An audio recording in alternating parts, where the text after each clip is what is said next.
You told me you would give her metformin. Good job.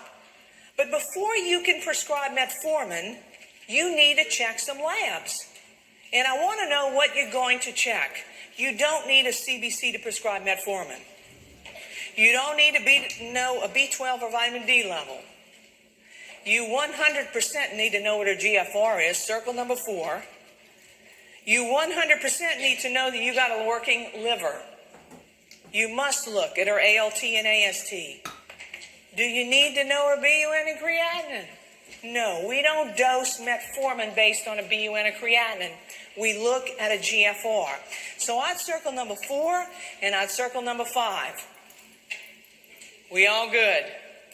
Look at your next question.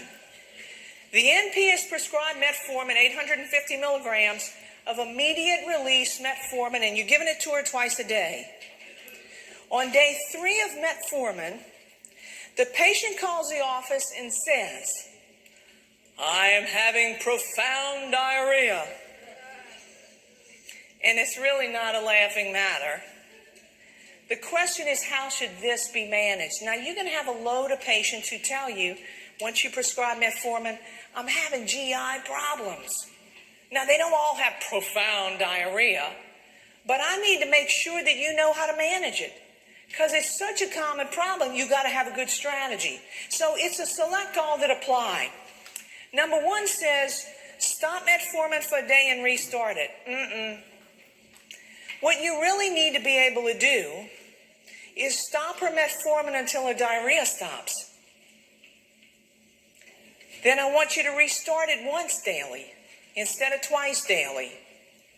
And I want you to keep her on that dose until the next visit in 2 weeks, circle number 4. What I don't want you to do is say, oh, she's intolerant of metformin, let me try something else. Because metformin, according to ADA, and I believe it because I've looked at part of the data, is so beneficial to any patient who has type 2 diabetes. Any patient with type 2 diabetes, you need to do everything you can to get them on any dose of metformin, even if it is a very low dose. So go ahead and stop her metformin, like number 4 says, until her diarrhea stops. In 2, 3, 4 days, it should be done. I want you to slowly restart metformin once a day. And just as a little trick, if you give it to her at nighttime, it seems to be better tolerated. But don't abandon metformin, because this patient has diarrhea when you started at 850 BID. I would even go with 500 once a day. I have started patients on 250 once a day. That's how important it is that you do what you can to get a patient on metformin, any dose. You know why? Metformin, in a patient who has type 2 diabetes, you ready for the number or the word? It reduces all-cause mortality. That means death from any reason. If you're a type 2 diabetic, you've got to find a way to get some metformin in that patient. So circle number 4. On 2-week follow-up, the patient is tolerating 850 milligrams of metformin, immediate release once daily. The question says, what should be done with the metformin dose? Well, sometimes people have diarrhea with metformin when you hit them too much at one time. If you can ease it in and then gradually go up on your dose, that is always the preferred way to get a patient tolerant of metformin. So if she's on 850 of the immediate release, it's intended to be given twice a day. And we'd like to try that.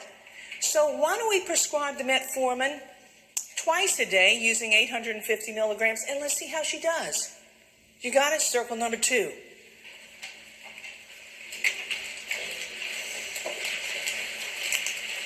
So I think you got the take-home point. Do anything you can to get them tolerant of metformin.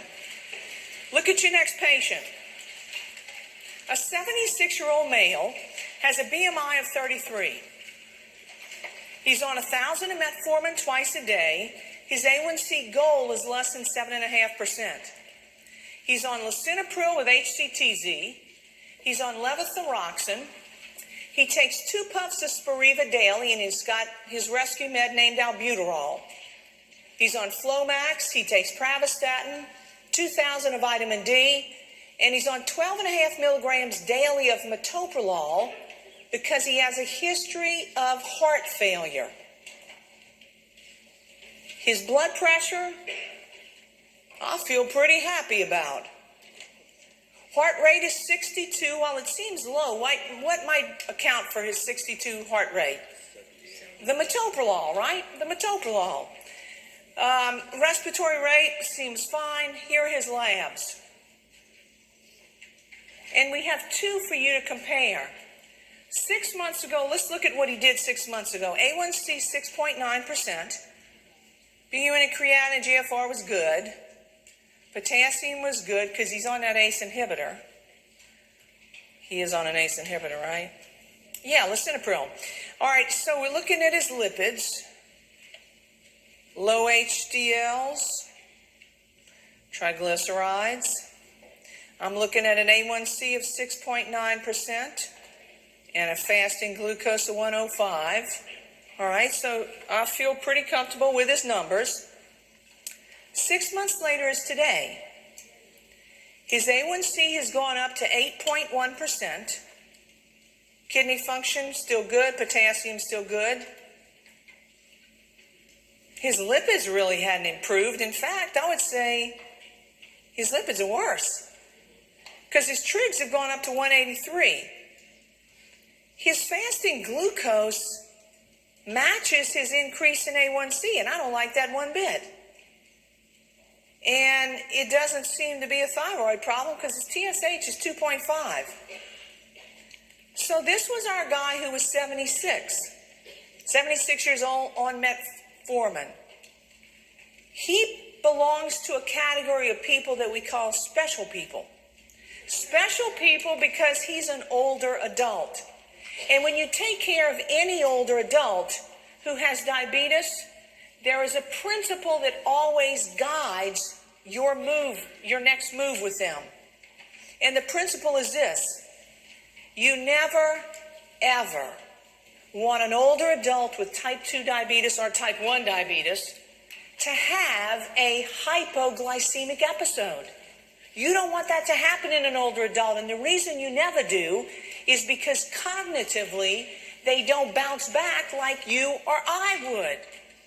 Consequently, because you are going to see so many older adults with type 2 diabetes and glucose problems, the principle that has to guide your decision in choosing a medication is always avoid hypoglycemia at all costs. Everybody got it?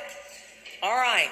So with that in mind, his A1C had gone up to 8.1%, fasting glucose 155. He's on a top dose of metformin. What are you going to do with him? The question says, what pharmacologic intervention can be considered for his blood glucose? Well, I'm looking at number 1, and number 1 is Avandia, and I know I won't pick that one. I won't pick Avandia because Avandia and Actos are glitazones, and they have a black box warning that deals with what? Heart failure. This guy has a history of heart failure. That's why he's on metoprolol. So no Avandia for him. Januvia is a possibility. Metformin he's already on, and you can't go up higher on the dose he's already got. Number 4 says a flazin named Jardiance. And you know what ADA would tell you to do? ADA would say pick the flazin right now. The reason for that is because this guy has underlying heart failure. You got it? So once you put a patient on metformin and they need additional something else, the question you will always ask is, do they have cardiac or renal problems?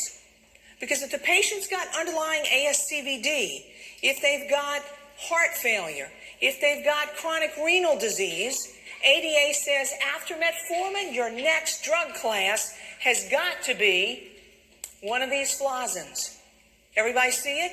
Look at the evidence level of your next choice. It's an A. That's the best we've got. So you start with metformin and you evaluate for vessel problems. If they've got vessel problems, ADA says we have so much data you wouldn't believe it. If the patient can afford it, you certainly need to go in the direction of one of these flazins. So that's what you'll choose. Everybody got it? So listen. You remember I told you yesterday when we were talking about antibiotics to treat pneumonia? You remember I told you what was goal number 2 on my list when I start any one of these courses? What was it? Make sure I teach you enough pharmacology to what? Get you through this exam and make sure you don't kill anybody in your first year of practice. Well, I need to do that with these diabetic meds as well. But let me tell you this. You could spend 4 hours every month just learning all these diabetic drugs. It's great for patients that we have more and more drugs coming on board. But it's harder for providers because you got to use more effort to find out what drug, what class. You got to use a little bit more effort. For your exam, I want you to put stars by these drug classes I'm about to give you because you really do need to know them. Biguanide, metformin, put a star by it. You got to know it for your exam. The sulfonylureas, put a star by it. You must know about that for your exam. The GLP-1s, that's the injectable one that causes weight loss. We use it in combination with insulin. You got to know about that one. And the SGLT2s, the flazins, those are the ones that cause a dumping of glucose in the urine, right? You remember that? And then when you urinate, you dump a bunch of glucose. So those are the ones that you have to know about for your exam, and you're going to run into that all the time in your clinical practice. So look at them. Look at the drug class, the brand, the generic name, and make them your friends. So that when you see them again, it'll be like an old friend on your exam. Everybody with me? So take a look. Next patient. A 66-year-old female has a BMI of 30. She's on 1,000 of metformin twice a day with an A1C goal of less than 7.5%. She's on lisinopril and HCTZ. She takes Jardiance. That's one of those flazins. She's on Victoza. That's liraglutide. She's on pravastatin. And she's on 2,000 of vitamin D daily. Blood pressure is pretty decent. 120/64. Heart rate is good. Respiratory rate is fine. Take a look at her labs. We've got 3 sets to look at. 6 months ago, her A1C was 7.9%. Fasting glucose 105. HDL's 38, trigs 153. 6 months ago. 3 months ago, we rechecked an A1C. Her A1C went from 7.9 to 8.4. It went up. Glucose fasting went to 145. Today, we rechecked an A1C, and it's gone from 8.4 to 9.1%. So she's getting worse instead of better. Look at the drugs she's on. She's on metformin, she's on Jardiance, she's on Victoza. She's spending a load of money every month. And her A1C is pitiful. When is it time to consider insulin? It's time to consider insulin, right? We can't have a rising A1C. So this slide gives you the instances when you really need to start thinking about insulin. And the lady in the situation we just talked about, you really need to start thinking about considering insulin. But the most important thing that ADA wants you to know about considering insulin is to not necessarily use it as a last resort. We used to always use insulin as a last resort drug. And now we know that if we can give you a basal insulin, we can give you a basal insulin daily, it preserves pancreatic function. In other words, It preserves pancreatic function. Your own pancreas can produce insulin a whole lot longer if it just gets a little help. So don't use insulin as a last resort, but I think you have to agree that it's time to start thinking about something with her. Well, I'm pretty sure that you've seen a chart that looks just like this. It's the different types of insulin, how quickly they kick in, how long they last, and I added another column to give you some brand and generic names so that you could begin to get familiar with those names. What you'll need to do on your exam is be familiar with and be able to initiate one of these intermediate or long-acting insulins. And when we talk about an intermediate insulin, NPH is in that conversation. It can be given once a day. We could give it twice a day. The basal insulins like Lantus and Levemir are typically given once daily. So you got to be able to initiate those insulins and then go from there. So let's make sure you know how to do that. When you start a basal insulin, the rule of thumb that you always use is this one. You give 0.1 units per kilogram, and you give it daily. If you're not real good in math, you could just say, I'm giving 10 units. So 0.1 units per kilogram or 10 units. Now, you know why we start that low? Because you almost can't kill anybody by doing that. So listen, I made a joke, and really, here's what you need to know. Life is extremely fragile. But thank God people are hard to kill. That's what you need to know. People are hard to kill. Consequently, start them on 0.1 units per kilogram, or you can give them 10 units, and then what you have to be able to do is adjust that insulin dose. So let's give you a little practice. The lady in whom we are considering insulin in, she's agreed to start insulin, and she has the resources to buy it. So here are my questions for you. I want to know, of these meds that she takes every day, what meds should be continued? What are you going to do with the metformin now that you've started insulin? Keep her on it.